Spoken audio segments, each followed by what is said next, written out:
नमस्कार दोस्तों। आज की कहानी का नाम है बौद्ध भिक्षु विचित्रसेन और वैश्य की कथा यात्रा। एक बार एक बौद्ध भिक्षु एक गांव से गुजर रहा था। 4 कदम चलने के बाद वह ठिठका, क्योंकि भगवान ने भिक्षु शंभु को कह रखा था, 10 कदम दूर से ज़्यादा मत देखना, जितने से तुम्हारा काम चल जाए। अचानक उसे लगा, ये गली कुछ अलग है। यहाँ की सजावट, रहन सहन, लोगों का यूँ राह चलते ऊपर देखना, इशारे करना, कहीं कोई किसी को बुला रहा है, इशारा करके कोई किसी स्त्री को प्रसन्न करने के लिए मिन्नत मशक्क़त कर रहा है। जगह जगह भीड़ इकट्ठी है और गांव की गलियों में ये दृश्य कम ही देखने को मिलते हैं। पर भिक्षु विचित्रसेन थोड़ा चकित जरूर हुआ, पर निर्भय आगे बढ़ा। वह समझ गया कि ये वैश्यों का मोहल्ला है। यहाँ भिक्षा की उम्मीद कम ही है। वैसे तो भगवान ने कुछ वर्जित नहीं किया था कि किस घर जाओ, किस घर ना जाओ, पर जीवन में ऐसा ऊहापोह पहले आई नहीं थी। वह कुछ आगे बढ़ा। ऊपर खिड़की से एक वैश्य ने भिक्षु विचित्रसेन को देखा और देखती रह गई। कितने ही लोगों को उसने देखा था, एक से एक सुंदर, धनवान, बलवान, पर इस भिक्षु के मैले कुचेले कपड़े, हाथ में भिक्षा पात्र, पर इसकी चाल में कुछ ऐसा था मानो आनंद झर रहा हो। उसके चेहरे की आभा और शांति अभूतपूर्व थी। राजे महाराजों की चाल भी उस युवक भिक्षु के सामने घसर पसर लगती थी, मानो उसके कदम जमीन पर ना पड़ हवा में बादलों पर पड़ रहे हैं। चलना चलना ना हो, उसे पंख लग गए थे उसके पैरों में। बिना किसी श्रृंगार के वह राजा महाराजा को भी मात दे रहा था। अब ये विरोधाभास देखा ये आपने चमत्कार। हजारों लोगों ने उस भिक्षु को चलते हुए देखा, पर किसी और को उसकी चाल में कोई गुण गौरव क्यों नहीं नजर आ रहा था। ऐसा नहीं है, हम जो देखते हैं वो सत्य है। देखने के लिए भी आंखें चाहिए, अंदर भरा होश चाहिए। बुद्ध आते और हामी लोगों के बीच से होकर चले जाते हैं और हम नहीं देख पाते हैं उनके जाने के भी हजारों सालों बाद। वह वैश्य नीचे उतर आई और सन्यासी का रास्ता रोककर खड़ी हो गई। सन्यासी अपूर्व रूप से सुंदर हो जाता है। सन्यास जैसा सौंदर्य देता है मनुष्य को और कोई चीज़ नहीं देती।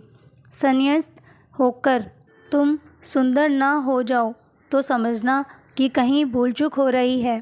और सन्यासी का कोई श्रृंगार नहीं है। सन्यास इतना बड़ा श्रृंगार है कि फिर और श्रृंगार की कोई ज़रूरत नहीं होती, क्योंकि सन्यासी अपने में स्थिर हो जाता है।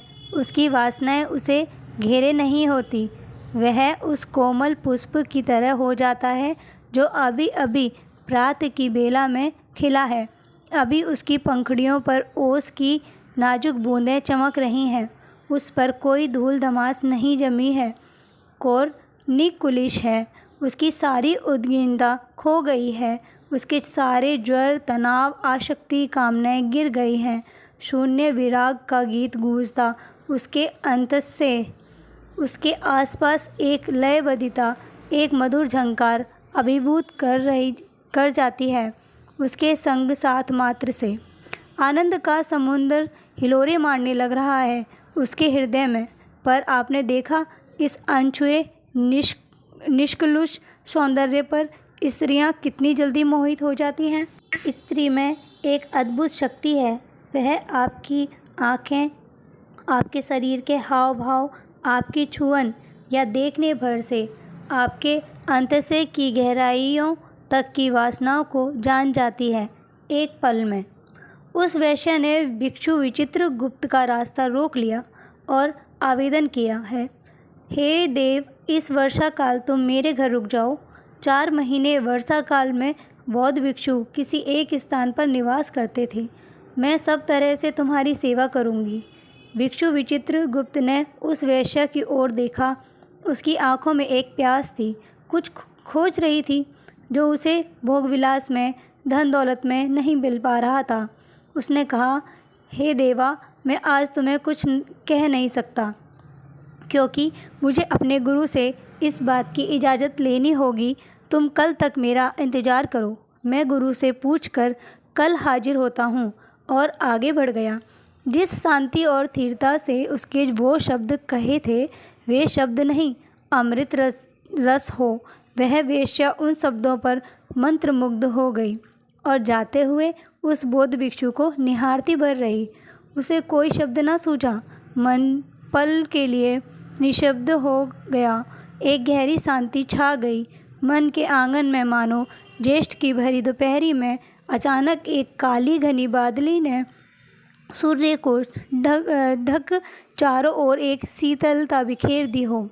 उसके तड़पने मन पल भर के लिए शीतलता फैल गई।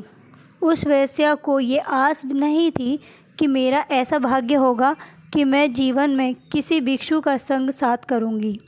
उसे तो वासना के भूखी आँखें गीध की तरह नौचते जवान मांस के भूखे पशुओं से ही पाला पड़ता रहता था।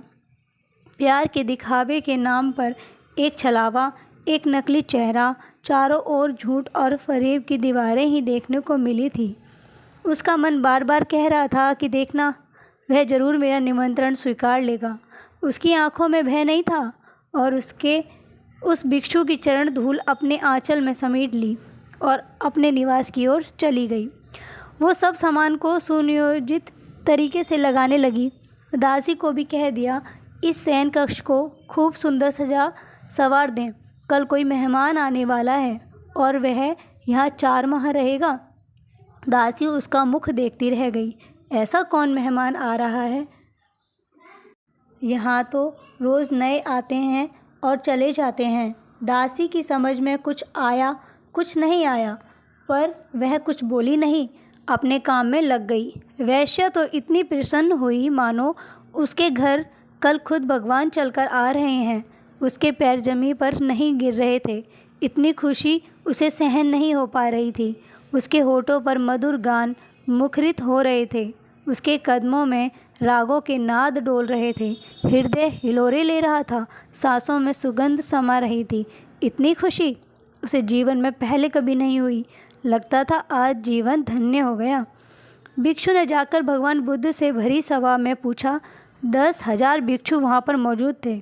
भंते, मैं एक गांव में गया था। वह एक वैश्याओं का गांव था। एक युवती ने मेरा रास्ता रोक लिया और आग्रह करने लगी कि तुम इस वर्षा पर 4 माह मेरे यहाँ रुको। पास ही बैठे एक भिक्षु ने कहा, भगवान, वह स्त्री अति सुंदर थी और ऊपर से वैश्या थी। सारे भिक्षु में अचानक बिजली सी कौंध गई। कुछ भिक्षु उनमें से उत्तेजित भी हो रहे थे कि भगवान अब क्या उत्तर देंगे। चारों ओर सन्नाटा छा गया। भिक्षु ने फिर कहा, भगवान, वह वैश्या है या नहीं, इस सब से मुझे क्या प्रयोजना है? वह सुंदर है या कुरूप, ये महत्वपूर्ण नहीं है। महत्वपूर्ण बात तो ये है कि उसने मुझे राह पर रोक कर निमंत्रण दिया। आपकी आज्ञा लेने के लिए मैं आपके पास आया हूँ। वैसे इतना भी उसकी श्रद्धा पर तुषारपात लग रहा है। ये मेरे हृदय पर एक बोझ है जो मैं मीलों ढोकर आ रहा हूँ। आपकी आज्ञा हो तो इस 4 माह उसके निवास पर रहने का निमंत्रण स्वीकार करूं या नहीं, जैसी आपकी आज्ञा। भगवान ने एक बार फिर विचित्र सेन की आंखों में झांका और आज्ञा दे दी। चारों तरफ खुसर फुसर होने लगी। आग लग गई। भिक्षु संघ में कुछ भिक्षुओं ने खड़े होकर कहा, भगवान, ये अन्याय है।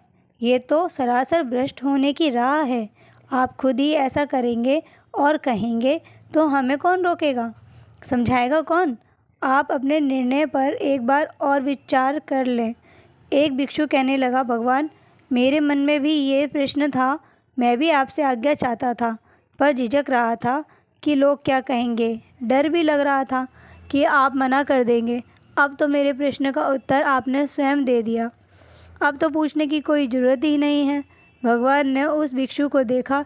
ये तुम्हारे लिए आज्ञा नहीं है, ये प्रश्न विचित्रसेन का था, तुम्हें शायद मैं ना करता। जब प्रश्न पूछने का और आज्ञा मांगने का साहस नहीं है तो फिर तुम्हारी क्या परिणति होगी, ये तुम स्वयं ही जानते हो। और ये बात समझ लो, मैं सोच विचार नहीं करता, मैं तो तुम्हारे अंतस में झांक कर देख भर लेता हूँ। मुझे अपनी आज्ञा पर सोचने विचारने की कोई आवश्यकता नहीं है। अब इस बात को यहीं ख़त्म करते हैं और 4 माह बाद जब विचित्रसेन आएगा तभी कोई चर्चा होगी। इसे जाने दो, इसे मैं जानता हूँ। अगर वेश्या इसके सन्यास को डिगा देगी तो ये सन्यास थोथा होगा, इसका कोई मूल्य नहीं।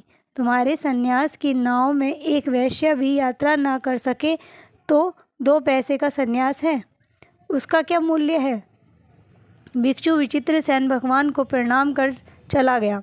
सार भिक्षु संग उसे जाते हुए देख रहे थे। कईयों के मन में तरह तरह के लड्डू फूट रहे थे। क्या भाग्य पाया है, अब यह करेगा 4 माह तक मौज, और अपनी किस्मत को कोसने लगे। उधर वेश्या ने उसका स्वागत किया। शायद उसे उम्मीद थी कि भिक्षु आएगा। 4 माह तक उसकी खूब सेवा की, अपने हाथ से खिलाया, तेल मालिश करती, नहलाती, नरम मुलायम बिस्तर सोने के लिए देती, कभी नाच गाकर भी उसका मनोरंजन करती, कभी खुद उसकी गोद में लेट जाती। जिन भिक्षुओं को ईर्ष्या थी वह झांक झांक कर देखते और भगवान को आकर शिकायत करते कि देखा आपने विचित्रसेन को, वह नाच गाने सुनता है, सुस्वाद भोजन करता है।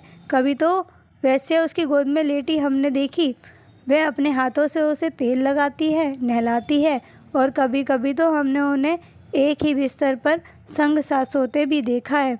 भगवान, आपने भी कमाल कर दिया। उस बेचारे का सारा जीवन बर्बाद हो गया, सारी तपस्या मिट्टी में मिल गई। भगवान केवल हंस भर देते। 4 माह बाद वह भिक्षु विचित्रसेन आया। वेश्या भी उसके साथ चली आ रही थी। उसने भगवान के चरणों में सर रख कर कहा, आपके भिक्षु को क्या मिल गया? मैं नहीं जानती, बस मैंने 4 माह उसका संग किया है। आपका भिक्षु हर क्रियाकलाप से सतत अप्रभावित रहा। किसी भी चीज़ का उसने कभी विरोध नहीं किया। जो खाने को देती खा लेता। जो मैं कर सकती थी एक पुरुष को रिझाने के लिए, वो सब उपाय मैंने किए। नाच गाना, साथ सोना, छूना, पर वह सदा अप्रभावित रहा। मैं हार गई भगवान, ऐसा पुरुष मैंने जीवन में नहीं देखा। हजारों पुरुषों का संग किया है, पुरुष की हर गतिविधि से भी परिचित हूँ, पर आपके भिक्षु ने जरूर कुछ ऐसा रस जाना है जो इस भोग के रस से कहीं उत्तम है। मुझे अभागी को भी मार्ग दो। मैं भी वही रस चाहती हूँ जो क्षण में न छिन्न जाए, शाश्वत रहे। मैं भी पूर्ण होना चाहती हूँ। सच ही आपका भिक्षु पूर्ण पुरुष है और उसने दीक्षा ले ली। विचित्रसेन ने भगवान के चरणों में अपना सर रखा। भगवान ने उसे उठाकर अपने गले से लगाया। मेरा बेटा विचित्रसेन सच में ही विचित्र हो गया, अहर्थ हो गया है। और वेश्या के साथ पूरे भिक्षु संघ की आँखों से झरझर आंसू बहने लगे। भगवान ने उस भिक्षु को देखकर कहा, देखा भिक्षु, तुमने मेरा बेटा वेश्या के यहाँ 4 माह रहा तो एक और भिक्षु अपने साथ लाया। तू भी सीख, अपने अंदर झांक कर देख उस मन की चालबाजी को जो तुझे छल रहा है। वह जो कह रहा है, क्या वह सत्य है या मात्र एक छलावा? आंखें खोल, जाग, देख चारों ओर कितना प्रकाश फैल रहा है। और ये अपने ही दिल पर हाथ रख कर खुद ही उत्तर ढूंढ कि क्या तू अगर जाता तो तेरी दबी वासना तुझे डुबो नहीं देती? क्या तू वापस आता? शायद कभी नहीं। हाँ, इस संग में एक भिक्षु और कम हो जाता संग में, और सब भिक्षु पल भर के लिए खिलखिलाकर हंस दिए। दोस्तों, मेरी कहानी अच्छी लगी हो तो मेरे चैनल को सब्सक्राइब करें।